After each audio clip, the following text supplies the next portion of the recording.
Assalamualaikum warahmatullahi wabarakatuh. Sahabat-sahabatku, anak-anakku semuanya, dimanapun kalian berada. Bulan puasa, sebagaimana yang Allah sebutkan dalam Al-Quranul Karim, A'udzu billahi minasyaitonir rajim.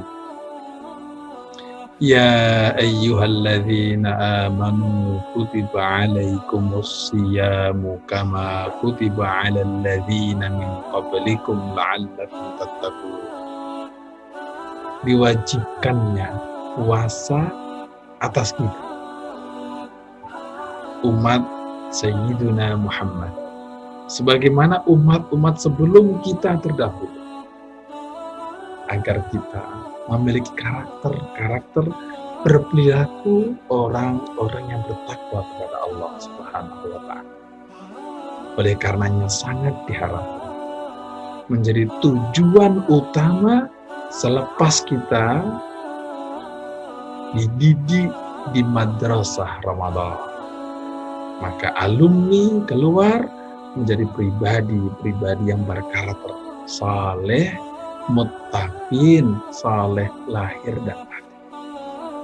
Dalam hal ini Al-Imam Ali Al-Khalifatur Rabi' memberikan tips kepada kita dalam sebuah buku Nasaihul Idah, disebutkan laula khamsu khisalin lasaran nasu kulluhum salihin al-qana'atu bil jahli wal hirsu 'ala dunya wasyuhhu bil fadli wariya'u fil 'amali wal i'jabu bin nafs. 5 hal yang bisa menghantarkan orang menjadi pribadi yang saleh lahir dan batin. Perhatikan 5 hal ini, atasi 5 hal ini, maka kalau kita bisa mengatasi ini, seolah-olah kita berada di track yang benar, seolah-olah kita masuk ke pintu tol, jalan cepat, bebas hambatan, tercapainya tujuan, menjadi pribadi yang saleh lahir dan batin. Apa saja itu? 1, pesan Sayyidina Ali, al-qana'atu bil jahli. Seseorang tidak akan pernah bisa menjadi pribadi yang saleh lahir, apalagi saleh batin, bila mana membiarkan diri dalam kebodohan. Al-qana'ah, menerima bil jahli dengan kebodohan. Rebahan, merelakan diri dalam kebodohan, tidak akan menjadi pribadi yang bertakwa kecuali orang yang belajar ilmu agama. Diriwayatkan Syekh Abdul Qadir Al-Jilani, ini ulama besar, wali yang hebat, ketika bermunajat, beribadah, melakukan aktivitas suluknya, kemudian ada secercah cahaya semakin terang dan terang, ada suara hatif namanya. Hatif itu zaman dulu disebut dengan suara tanpa rupa.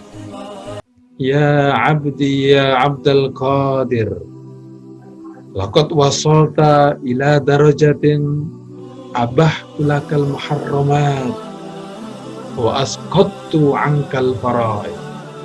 Maknanya dalam bahasa kita, wahai hambaku yang aku cintai, yang aku muliakan, Abdul Qadir, engkau telah sampai pada sebuah tingkatan makom di mana sudah aku halalkan kepadamu, di mana hamba-hambaku yang lain haram. Aku sudah bebaskan engkau dari melakukan kewajiban-kewajiban dari seorang hamba. Ya, artinya sholat sudah nggak wajib, yang wajib-wajib sudah tuntas, yang haram-haram sudah halal baginya. Itu maksudnya. Maka Abdul Qadir, seorang wali yang agung ini, kemudian dengan suara tegas, khosyikta ya la'in,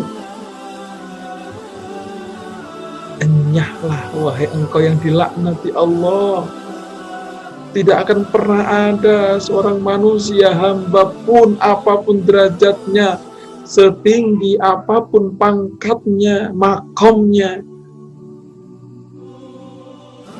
akan digugurkan baginya kewajiban beribadah. Dihalalkan, haram gak ada. Engkau pasti syaitan. Subhanallah. Ini orang yang alim yang ngerti. Maka Iblis mengatakan, Sodakta ya Abdul Qadir. Sungguh benar engkau ya Abdul Qadir. Dengan cara seperti ini, aku sudah sesatkan banyak ribuan orang-orang yang ahli ibadah tanpa ilmu. Sehingga sampai dia kemudian melakukan tidak lagi beribadah kepada Allah. Berbuat yang haram baginya menjadi halal. Karena dia sudah merasa didatangi Tuhan. Subhanallah. Allah berfirman dalam Al-Quran, wa'bud rabbaka hatta ya'tiyakal yaqin. Sembahlah olehmu Tuhanmu sampai datang kepadamu al-yaqin. Ini juga kalau orang tidak mengerti, wah kalau nggak yakin nanti nggak beribadah. Bukan begitu artinya. Teruslah engkau beribadah kepada Allah sampai datang kepadamu al-yaqin. Artinya al-maut, sampai datang kepada kematian. Jadi pertama, menjadi pribadi yang soleh, jalan utama adalah ta'lim. Belajar. Tidak ada cara selain itu, selain belajar. Kalau sudah belajar, ditingkatkan ilmunya. Yang kedua, wal hirsu 'ala dunya, menghilang ketergantungan. Bukan berarti kita tidak punya, bukan. Mencintai istri, mencintai anak, mencintai harta dunia adalah naluri manusia yang Allah letakkan dalam hati dan jiwa. Dan ini justru sebagai alat, sebagai bukti, sebagai bahan ujian. Siapakah manusia yang paling bertakwa kepada Allah? Adalah yang cintanya kepada Allah melebihi cinta-cintanya yang lain. Mencintai istri, mencintai anak, posisi, jabatan, wajar. Apalagi kalau jabatan, harta, benda itu digunakan dalam ketaatan kepada Allah Subhanahu wa ta'ala. Tapi disinilah syaitan selalu berbisik kepada manusia. Bisikannya itu, takutlah kemiskinan, takutlah kelaparan. Pada Allah menjanjikan harta yang diberikan di jalan Allah. Sebagaimana bulan Ramadan, afdolus sodakoti sodakotun fi Ramadan. Sebaik-baiknya sedekah di bulan Ramadan. Orang yang bersedekah tidak akan hilang harta. Dengan cara yang Allah kehendaki, akan dikembalikan oleh Allah di dunia. Kalau dilakukan oleh yang beriman, dan tentram, damai hatinya, Allah akan kembalikan melalui kondisi yang Allah kehendaki. Kita tidak tahu bagaimana. Kalau dia orang yang tidak beriman, Allah jadikan dia orang yang terkenal. Allah Maha. Yang dikeluarkan menjadi berkah, yang disimpan-simpan menjadi hilang. Itu. Yang ketiga, jalan menjadi pribadi yang saleh lahir dan batin adalah berbagi. Hampir mirip sama yang tadi ya. Kalau tadi menghilangkan ketergantungan, kecintaan yang berlebih kepada dunia, hilangkan karakter berlebihan cinta dalam hati. Yang ketiga, bukan hanya itu, diwujudkan. Ayo berbagi. Nah, berbagi ini tidak hanya materi. Berbagi ilmu, berbagi tips, berbagi kesempatan, berbagi apapun, berbagi. Intinya yang positif, menghantarkan kepada saleh, salihah, lahir dan batin. Dulu anak-anak, pada zaman sahabat berperang itu, tidak semuanya kan kaya. Sebagian masyarakat sahabat-sahabat yang berjuang itu yang biasa-biasa, bekalnya sakunya kurma. Kurma ini mungkin 10-20 biji. Berbagi, itu pun berbagi sama temennya. Kalau sudah terasa haus, lapar gitu, dimasukkan ke mulut, tapi nggak dikunyah. Dalam bahasa Jawanya dimut, seperti kayak permen gitu. Kalau sudah merasakan manisnya cukup, dikeluarkan lagi. Nanti digunakan lagi, seperti itu. Dikisahkan pada zaman sahabat Umar, ketika ditangkap seorang pencuri.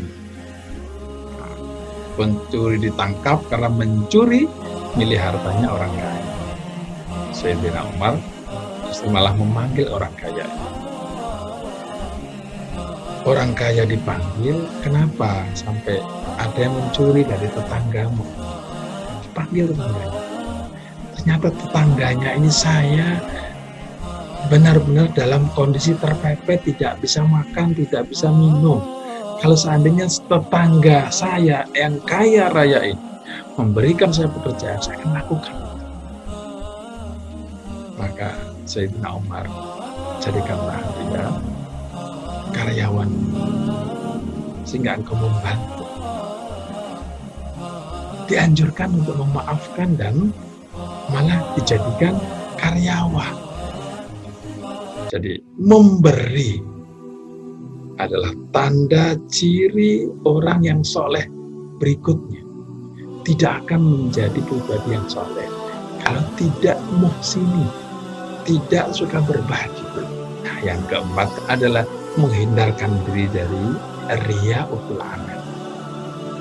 Ini cerita nyata pada zaman Nabi ketika Rasulullah mengumumkan akan diadakannya perang. Maka dibentuklah panitia pendaftar. Jangan dikira itu dulu asal saja. Rapi sekali zaman Rasulullah itu. Sehingga diketahui penduduk ini dari daerah ini namanya ini. Diketahui. Ketika itu ada datang pemuda dari suku kabilah tertentu. Datang. Saya mewakili kabilah saya. Ingin jihad di jalan Allah. Ingin syahid di jalan Allah agar dikenang sebagai syuhada pembela Islam dari suku kabilah kami. Supaya mengagumkan budaya. Maka ada, ya Rasulullah, madalah orang yang luar biasa, pemuda yang seperti ini, balasannya apa ya Rasulullah? Maka Rasulullah menjawab, la syai'a lahu, dia kagak dapat apa-apa. Yang bertanya kaget, subhanallah, ini syahid ya Rasulullah, meninggal dunia, kagak hidup lagi. Kok bisa gak dapat apa-apa? Mati di jalan Allah. Madzalahu ya Rasulullah. Diulangi pertanyaan.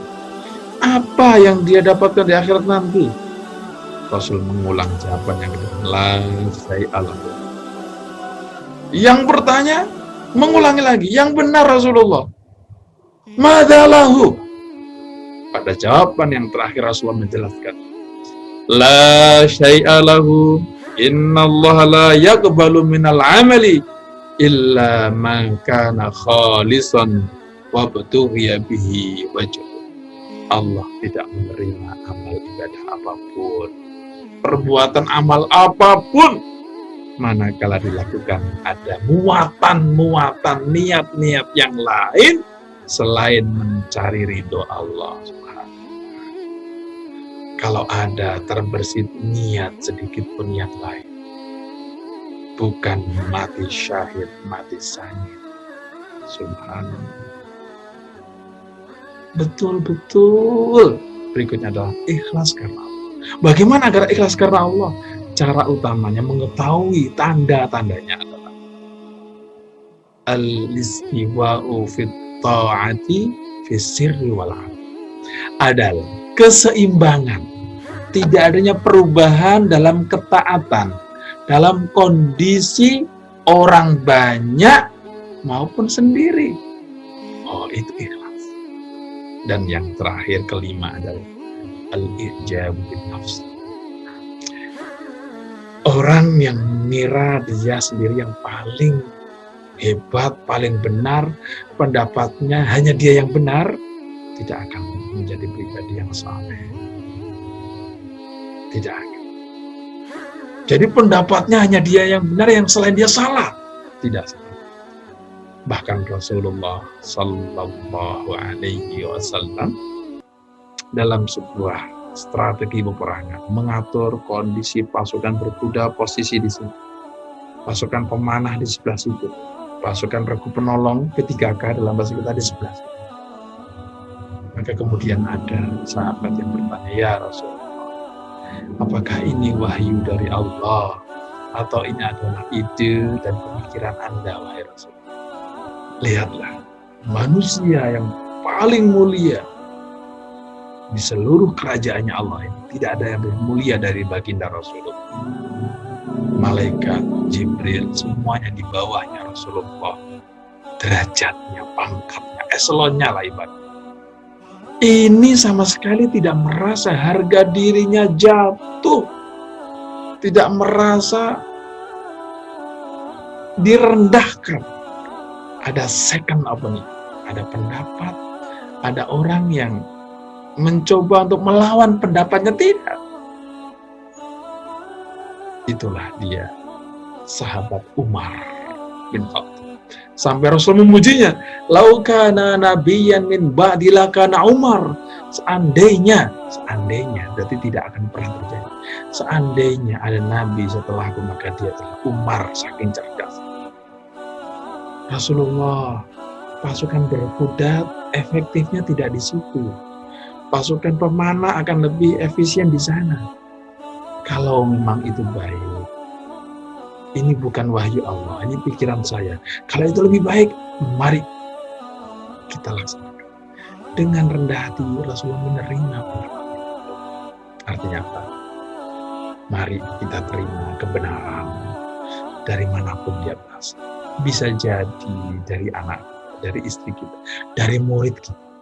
Kalau memang dia adalah sesuatu yang benar, bermanfaat, kenapa tidak kita gunakan dan kita terima? Itulah 5 jalan menjadi pribadi yang saleh lahir dan batin. Pertama, tentunya tidak akan menjadi yang saleh kecuali belajar. Harus taklim, harus belajar.